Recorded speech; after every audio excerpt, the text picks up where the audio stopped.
When I was a very young person, I began my career as an actress. Whenever my mother wasn't free to drive me into Manhattan for auditions, I would take the train from suburban New Jersey and meet my father, who would have left his desk at the law office where he worked, and we would meet under the upper platform arrival and departure sign in Penn Station. We would then get on the subway together, and when we surfaced, he would ask me, "Which way is north?" I wasn't very good at finding north in the beginning, but I auditioned a fair amount, and so my dad kept asking me, "Which way is north?" Over time, I got better at finding it. I was struck by that memory yesterday while boarding the plane to come here, not just by how far my life has come since then, but by how meaningful that seemingly small lesson has been.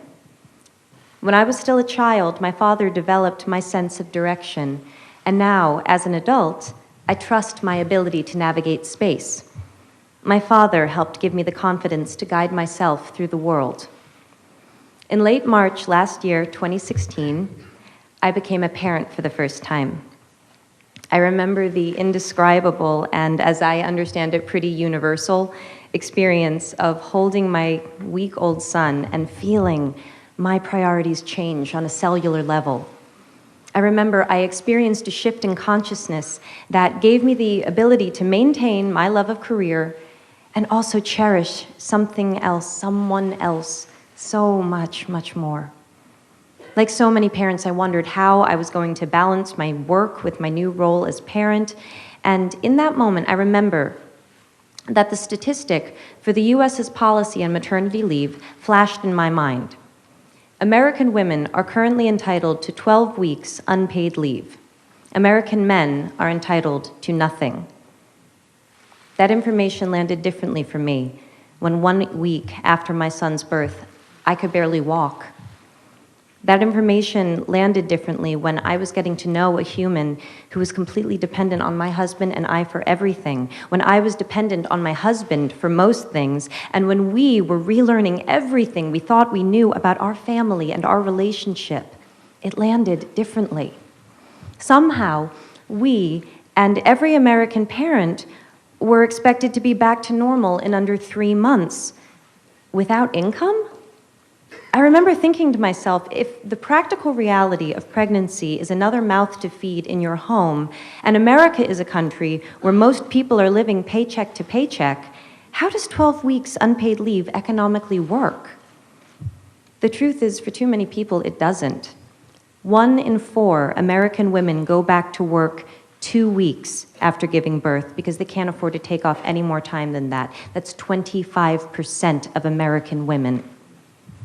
Equally disturbing, women who can afford to take a full 12 weeks often don't, because it'll mean incurring a motherhood penalty, meaning they will be perceived as less dedicated to their job and will be passed over for promotions and other career advancement.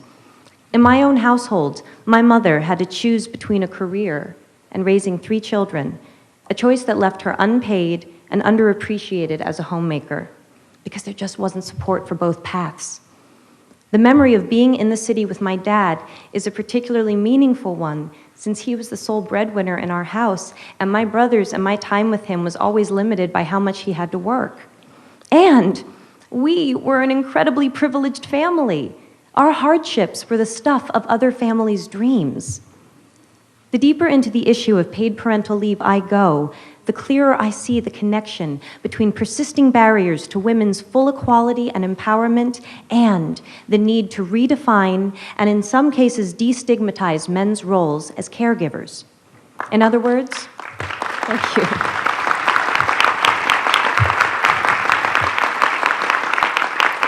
In other words, in order to liberate women, we need to liberate men. The assumption and common practice that women and girls look after the home and the family is a stubborn and very real stereotype that not only discriminates against women, but limits men's participation and connection within the family and society. These limitations have broad-ranging and significant effects for them and for the children. We know this. So why do we continue to undervalue fathers and overburden mothers? Paid parental leave is not about taking days off work. It's about creating the freedom to define roles, to choose how to invest time, and to establish new, positive cycles of behavior. Companies that have offered paid parental leave for employees have reported improved employee retention, reduced absenteeism and training costs, and boosted productivity and morale. Far from not being able to afford to have paid parental leave, it seems we can't afford not to. In fact, a study in Sweden showed that for every month fathers took paternity leave, the mother's income increased by 6.7%. That's 6.7% more economic freedom for the whole family. Data from the International Men and Gender Equality Survey shows that most fathers report that they would work less if it meant that they could spend more time with their children. And picking up on the thread that the Prime Minister mentioned, I'd like to ask, how many of us here today saw our dads enough growing up? How many of you dads here see your kids enough now? We need to help each other if we are going to grow.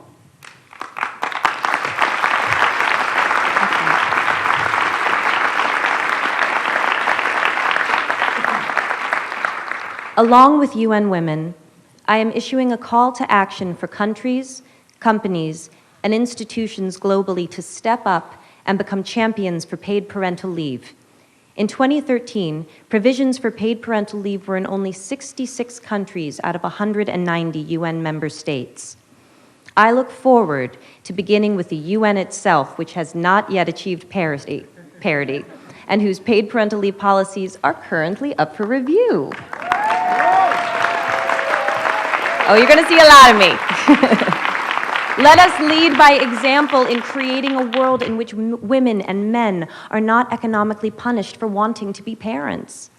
I don't mean to imply that you need to have children to care about and benefit from this issue. Whether or not you have or want kids, you will benefit by living in a more evolved world with policies not based on gender. We all benefit from living in a more compassionate time where our needs do not make us weak. They make us fully human. Maternity leave or any workplace policy based on gender can, at this moment in history, only ever be a gilded cage. Though it was created to make life easier for women, we now know it creates a perception of women as being inconvenient to the workplace. We now know it chains men to an emotionally limited path, and it cannot, by definition, serve the reality of a world in which there is more than one type of family. Because in the modern world, some families have two daddies. How exactly does maternity leave serve them?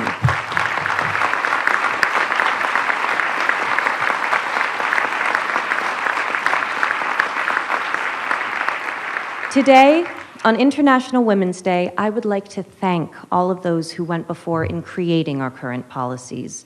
Let us honor them and build upon what they started by shifting our language and therefore our consciousness away from gender and towards opportunity.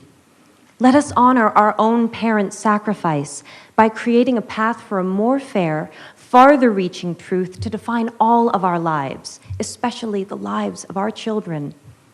Because paid parental leave does more than give more time for parents to spend with their kids. It changes the story of what children observe and will from themselves imagine possible. I see cause for hope. In my own country, the United States, currently the only high-income country in the world without paid maternity, let alone parental leave, great work has begun in the states of New York, California, New Jersey, Rhode Island, and Washington, which are currently all implementing paid parental leave programs. First Lady Chirlane McCray and Mayor Bill de Blasio have granted paid parental leave to over 20,000 government employees in New York City. We can do this. Bringing about change cannot just be the responsibility of those who need it most. We must have the support of those in the highest levels of power if we are ever to achieve parity. That is why it's such an honor to recognize and congratulate pioneers of paid parental leave like the global company Danone. Today, I am proud to announce Danone Global CEO Emmanuel Faber as our inaugural He for She thematic champion for paid parental leave. As part of this announcement, Danone will implement a global 18 weeks, gender-neutral, paid parental leave policy for the company's 100,000 employees by the year 2020.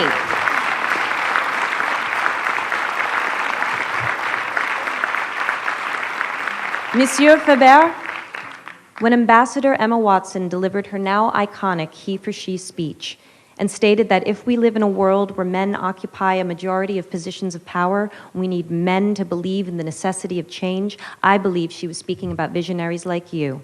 Merci. Imagine what the world could look like 1 generation from now if a policy like Danone's becomes the new standard. If 100,000 people become 100 million, 1 billion, more. Every generation must find their north.